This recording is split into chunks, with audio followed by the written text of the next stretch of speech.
प्यारे बच्चों, सुप्रभात। आज हम शुरू करते हैं पाठ नंबर 2, मियां नसरुद्दीन। अब हम पढ़ेंगे उसका सार। संस्मरण के क्षेत्र में हम हसमत शीर्षक से उनकी कृति का विशिष्ट स्थान है। हम हसमत जो है ये उनकी एक सर्वश्रेष्ठ कृति है, जिसमें अपने ही एक दूसरे व्यक्तित्व के रूप में उन्होंने हसमत नामक चरित्र का सृजन एक अद्भुत प्रयोग का उदाहरण प्रस्तुत किया है। यानी हसमत एक चरित्र बनाया उन्होंने जो बहुत ही महत्वपूर्ण है और एक नया उदाहरण है, अद्भुत उदाहरण है। इनकी भाषा में विविधता है। क्या है? इनकी भाषा में विविधता है और संस्कृत निष्ठ तत्समता, उर्दू का बांकपन, पंजाबी की जिंदादिली, ये सब एक साथ इनकी रचनाओं में आते हैं। मियां नसरुद्दीन एक सब चित्र है। क्या है? मियां नसरुद्दीन एक सब चित्र है। हम हसमत नामक संग्रह से लिया गया है। इसमें खानदानी नानभाई मियां नसरुद्दीन के व्यक्तित्व, रुचियों और स्वभाव का सब चित्र खींचा गया है। मियां नसीरुद्दीन अपने मसीहाई अंदाज से रोटी पकाने की कला और उसमें अपने खानदानी महारत होता है गुण को बताते हैं। वे ऐसे इंसान का भी प्रतिनिधित्व करते हैं जो अपने पेशे होता काम को कला का दर्जा देते हैं और करके सीखने को असली हुनर मानते हैं। असली हुनर क्या होता है? असली गुण, असली जो विशेषता है वो है काम को करके सीखना। कृष्णा सोबती, इनका जन्म 18 फरवरी 1925 को गुजरात में हुआ। पश्चिमी पंजाब, वर्तमान में पाकिस्तान। प्रमुख रचनाएं हैं जिंदगी नामा, दिलो दानिश, ए लड़की, समय सरगम, ये उपन्यास हैं। डार से बिछुड़ी, मित्रों मरजानी, बादलों के घेरे, सूरजमुखी अंधेरे के कहानी संग्रह हैं। हम हसमत शब्दों के आलोक में ये सब चित्र हैं संस्मरण के आधार पर लिखे हैं। संस्मरणात्मक सब चित्र। प्रमुख सम्मान मिले हैं साहित्य अकादमी सम्मान, हिंदी अकादमी का सलाह का सम्मान, साहित्य अकादमी की 72 सदस्यता सहित अनेक राष्ट्रीय पुरस्कार मिले हैं। 25 जनवरी सन 2019 को इनका निधन हो गया। 25 जनवरी सन 2019 को इनका निधन हो गया। इनके अमर पात्र हैं। इनके कुछ पात्र ऐसे हैं जो अमर कहे जाते हैं, जैसे मित्रों शाहनी हसमत। मित्रों शाहनी हसमत इनके द्वारा बनाए गए पात्र हैं, सृजित पात्र हैं जो हिंदी साहित्य में अमर हो गए हैं, अमर कहलाते हैं। इनकी रचनाएं हैं श्रेष्ठ रचनाएं जो कालजयी रचनाएं कहलाती हैं। भारत पाकिस्तान पर जिन लेखकों ने हिंदी में लिखा है या कालजयी रचनाएं लिखी है उनमें कृष्णा सोबती का नाम भी पहली कतार में आता है। इनका नाम जो है सबसे पहले लिया जाता है। यशपाल के झूठा सच, राही मासूम रजा के आधा गांव और भीषम साहनी के तमस के साथ साथ कृष्णा सोबती का जिंदगी नामा इस प्रसंग में विशिष्ट उपलब्धि माने गए हैं। कृष्णा सोबती का जिंदगी नामा जो है एक कालजयी रचना है, वो विशिष्ट उपलब्धि है इनकी। लोग इसको जानते हैं, पहचानते हैं और काफी इनकी रचनाएं पढ़ने में आई है। मियां नसरुद्दीन ये पाठ का नाम है। इस पाठ में मियां नसरुद्दीन का शब्द चित्र जो है यहाँ पर प्रस्तुत किया है कृष्णा सोबती ने। उनके जीवन में किस प्रकार कैसे जो है उन्होंने एक महारत हासिल की, इसके बारे में बताया गया है। साहबो, उस दिन अपन माने हम मटिया महल की तरफ से न गुजर जाते तो राजनीति, साहित्य और कला के हजारों हजार मसीहों के धूम धड़के में नानभाइयों के मसीहा मियां नसीरुद्दीन को कैसे तो पहचानते और कैसे उठाते लुत्फ उनके मसीही अंदाज का। साहबों होता है श्रीमान। क्या होता है? साहबों श्रीमान या साहब। अपन होता है हम। अपन क्या होता है? हम। मसीहा होता है धर्मगुरु। क्या होता है? मसीहा मसीहों होता है धर्मगुरुओं और मसीहा होता है धर्मगुरु। क्या होता है? मसीहा धर्मगुरु या देवदूत। देवदूत को भी मसीहा कहते हैं। लुत्फ होता मजा। क्या होता है? लुत्फ मजा उठाना। मसीह होता है देवदूत की अंदाज में या देवदूत की तरह मजा लेना या बात को मजा लेते हुए कहना। हुआ यह कि हम एक दोपहरी जामा मस्जिद के आड़े पड़े मटिया महल के गडैया मोहल्ले की ओर निकल गए। एक निहायत मामूली अंधेरी सी दुकान पर पटापट आटे का ढेर सुनते देख ठिठके। निहायत होता है बिल्कुल, क्या होता है? निहायत होता है बिल्कुल, बिल्कुल छोटी सी, जिसकी कोई ज्यादा महत्व नहीं होता, ऐसी छोटी सी दुकान थी। पटापट होता है पटपट की आवाज करते हुए। पटापट क्या होता है? पटपट की आवाज करते हुए आटे के ढेर को छानना। संते देखना मैंने छान करके उसको गूंथने की जो है आवाजें आ रही थी। सोचा सेवइयों की तैयारी होगी, पर पूछने पर मालूम हुआ खानदानी नानबाई मियाँ नसीरुद्दीन की दुकान पर खड़े हैं। मियाँ मशहूर हैं 56 प्रकार की या 56 किस्म की रोटियां बनाने के लिए। 56 किस्म की रोटियां बनाने के लिए जो है मशहूर हैं। खानदानी नानबाई हैं वो। क्या है? खानदानी नानबाई हैं। नानबाई क्या होता है? अनेक प्रकार की रोटियां बनाने वाला। क्या होता है नानबाई? अनेक प्रकार की रोटियां बनाने वाला। उनकी जो है ये खानदानी परंपरा है रोटियां बनाने की। और मियाँ मशहूर है 56 प्रकार की रोटियां बनाने के लिए। 56 किस्म की रोटियां बनाते हैं वो। हमने जो अंदर झांका तो पाया मियाँ चारपाई पर बैठे बीड़ी का मजा ले रहे हैं। मौसमों की मार से पक्का चेहरा, आंखों में काइयां, बोलापन और पेशानी पर मंजे हुए कारीगर के तेवर। काइयां होता है धूर्त, चालाक, बोलापन होता है मासूमियत, पेशानी होता है माथा। क्या होता है? पेशानी, माथा। तेवर होता है, तेवर का मतलब होता है उनका जो नजरिया था। कारीगर होता है काम करने वाला, कुशल कारीगर, काम करने वाला कुशल कार्यकर्ता या काम करने वाला विशेष व्यक्ति। तेवर होता है अंदाज या उसके काम करने का जो तरीका विशेष होता है उसको बोलते हैं तेवर। क्या बोलते हैं? काम करने वाले का एक देखने का नजरिया होता है, उसको तेवर कहते हैं। हमें गाहक समझ मियाँ ने नजर उठाई। फरमाइए माने कहिए। झिझक से कहा, आपसे कुछ एक सवाल करने थे या पूछने थे, आपको वक्त हो तो। मियाँ नसीरुद्दीन ने 5000 अंदाज से सिर हिलाया। 5000 होता है 5000 सैनिकों का अधिपति। 5000 सैनिकों का अधिपति यानी कि जिसके पास 5000 सैनिकों उसको बोलते हैं पंचहजारी। क्या बोलते हैं? पंचहजारी।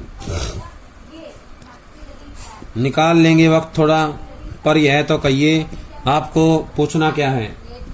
आप क्या पूछना चाहते हैं? उनका मतलब ये था।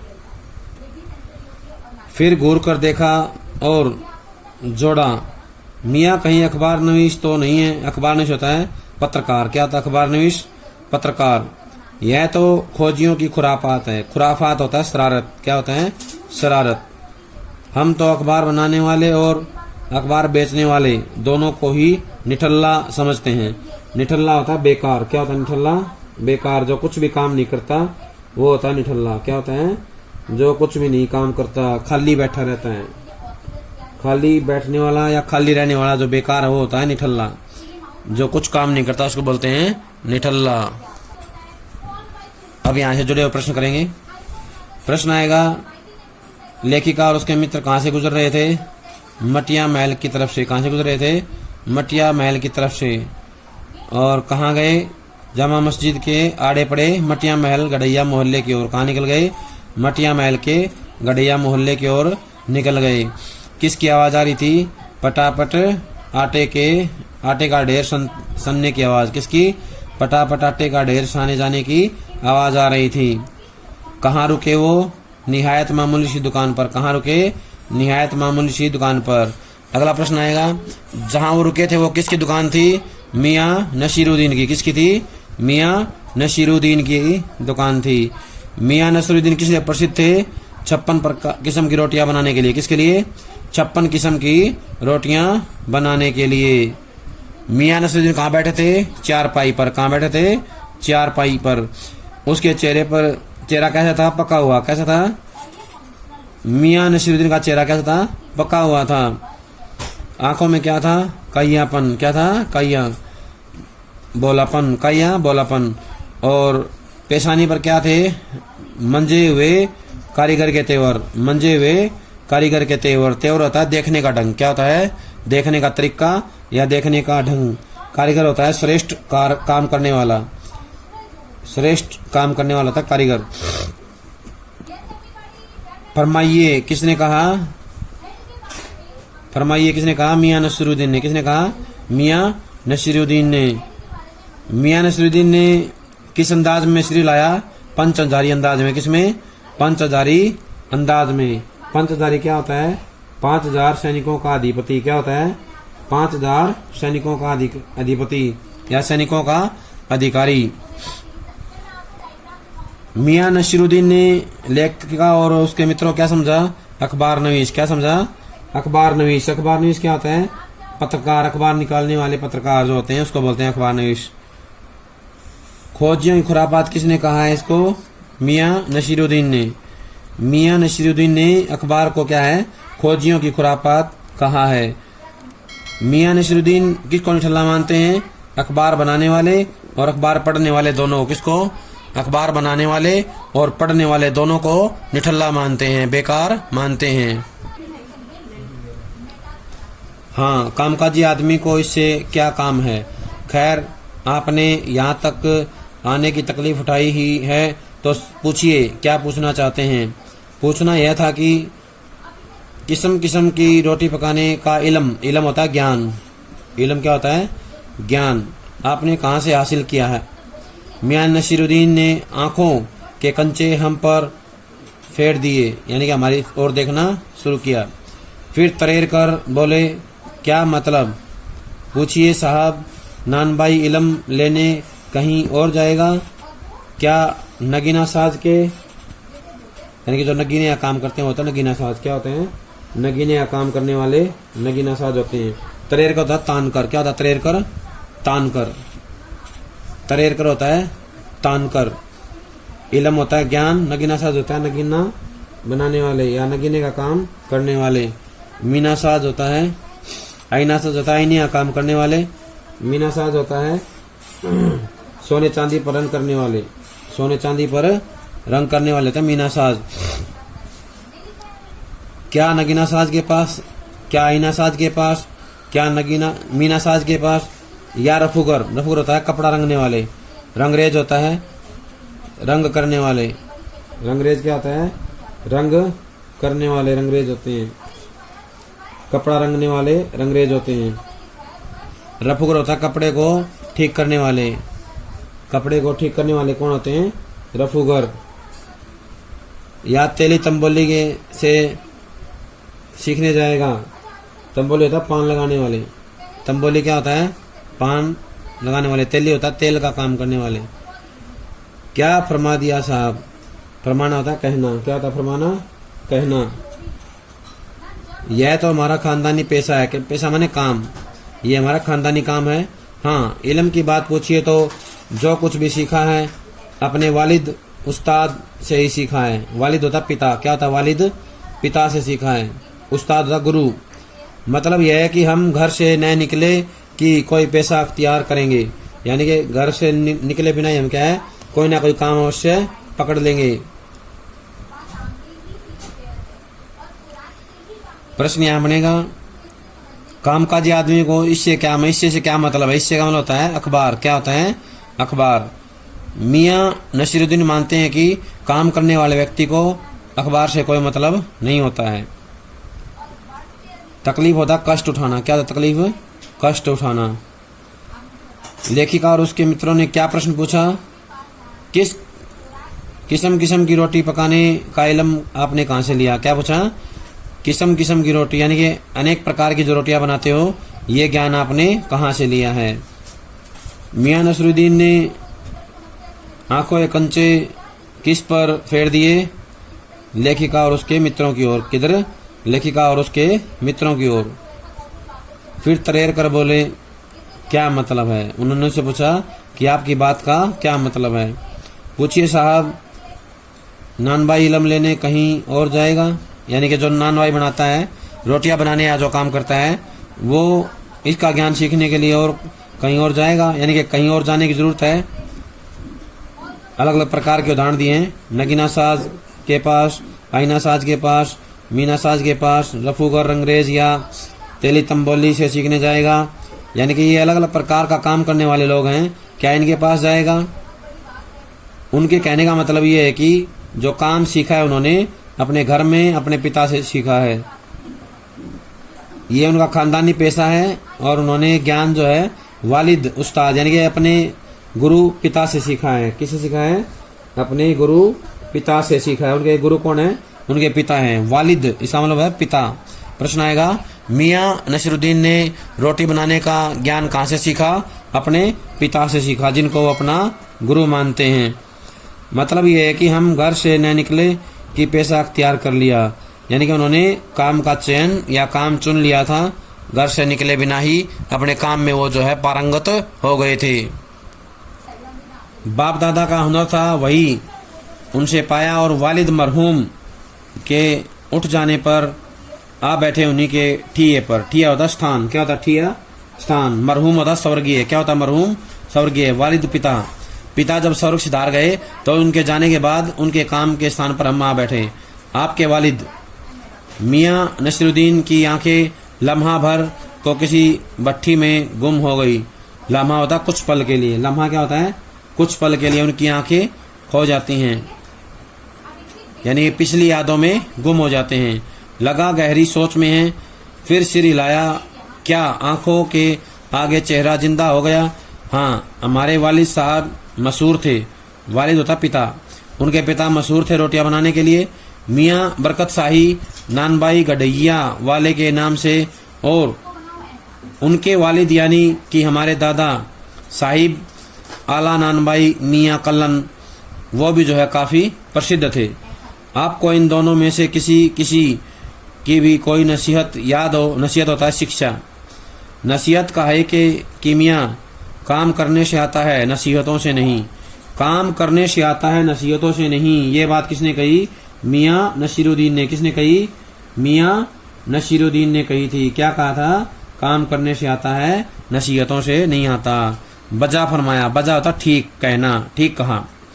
पर यह तो बताइए कि जब आप हमने भट्ठी की ओर इशारा किया, इस काम पर लगे, तो वालिद साहिब ने सीख के तौर पर कुछ तो कहा होगा। मियाँ नसीरुद्दीन ने जल्दी 2-3 कस खींचे, फिर गला साफ किया और बड़े अंदाज से बोले, अगर आपको कुछ कहलवाना ही है तो बताइए, बताए दिए देते हैं। आप जानो, जब बच्चा उस्ताद के यहाँ पढ़ने बैठता, उस्ताद तो गुरु, तो उस्ताद कहता है कहे अलिफ, बच्चा कहता है अलिफ। कहे बे, बच्चा कहता है बे। कहे जीम, बच्चा कहता है जीम। इस बीच उस्ताद जोर का एक हाथ सिर पर धरता है और शागिर्द होता शिष्य चुपचाप प्रवान करता है। समझे साहिब, एक तो पढ़ाई ऐसी, और दूसरी बात बीच में छोड़ सामने से गुजरते मीर साहिब को आवाज दे डाली, कहो भाई मीर साहिब, सुबह न आना हुआ पर क्यों? अब यहाँ जुड़े हुए प्रश्न करेंगे। पहला प्रश्न यही आएगा कि मियाँ नसीरुद्दीन ने किसके लिए मरहूम शब्द का प्रयोग किया है? अपने पिता के लिए। किसके लिए किया है? अपने पिता के लिए मरहूम शब्द का प्रयोग किया है। अगला प्रश्न आएगा, कितने समय के लिए किसी भट्ठी में उनकी आंखें गुम हो गई? लम्हा भर के लिए। कितने समय के लिए? लम्हा भर के लिए। लम्हा भर के लिए, कुछ क्षण के लिए उनकी आंखें भट्ठी में गुम हो गई। उनको किसकी यादें ताज़ा हुई थी? अपने पिता की। किसकी? मियाँ नसीरुद्दीन को उसके पिता की यादें ताज़ा हुई थी। उनके पिता कौन थे? मशहूर नानबाई। कौन थे? मशहूर नानबाई। मियाँ बरकत शाही कौन थे? मियाँ बरकत शाही। मियाँ बरकत शाही कौन थे? दादा। मियाँ बरकत शाही नानबाई गडैया वाले के नाम से, मियाँ बरकत शाही उनके पिता का नाम था। किसका नाम था? मियाँ बरकत शाही उनके पिता का नाम था। मियाँ नसीरुद्दीन के पिता का नाम था मियाँ बरकत शाही नानबाई गढ़ैया वाले। उनके दादा का नाम था मियाँ कल्लन। मियाँ नसीरुद्दीन के दादा का नाम था मियाँ कल्लन। क्या नाम था? मियाँ कल्लन। मियाँ कल्लन कौन थे? मियाँ नसीरुद्दीन के दादा थे। और बरकत शाही नानबाई गढ़ैया वाले कौन थे? मियाँ नसीरुद्दीन के पिता। अगला प्रश्न आएगा, काम करने से आता है नसीहतों से नहीं, है किसने कहा? मियाँ नसीरुद्दीन ने। किसने कहा? मियाँ नसीरुद्दीन ने। अगला प्रश्न है, मियाँ नसीरुद्दीन पढ़ाई का कौन सा उदाहरण देते हैं? गुरु शिष्य का। कौन सा उदाहरण देते हैं? गुरु शिष्य का। गुरु बताता है बच्चे को, कह अलिफ, बच्चा कहता है अलिफ, कह बे, बच्चा कहता है बे। गुरु शिष्य का उदाहरण है। गुरु शिक्षा देता है बच्चे को इस प्रकार से। उस्ताद जोर से या जोर का एक हाथ सिर पर धरता है और शागिर्द चुपचाप प्रवान करता है। शागिर्द का मतलब क्या होता है? शिष्य। क्या होता है? शागिर्द, शिष्य। मियाँ नसीरुद्दीन ने बीच में किसको आवाज दी? मीर साहिब को। किसको आवाज दी? मीर साहिब को। मियाँ नसीरुद्दीन ने मीर साहिब को आवाज दी थी। सुबह कौन नहीं आया? मीर साहब। मियाँ नसीरुद्दीन ने कहा कि मीर साहब सुबह आप क्यों नहीं आए? प्यारे बच्चों, यह था हमारा पाठ नंबर 2 मियाँ नसीरुद्दीन। सभी जो है इसके प्रश्न उत्तर याद कर लेंगे, पाठ को अच्छे से समझेंगे और याद करके प्रश्नों को अपनी कॉपी में लिख लें।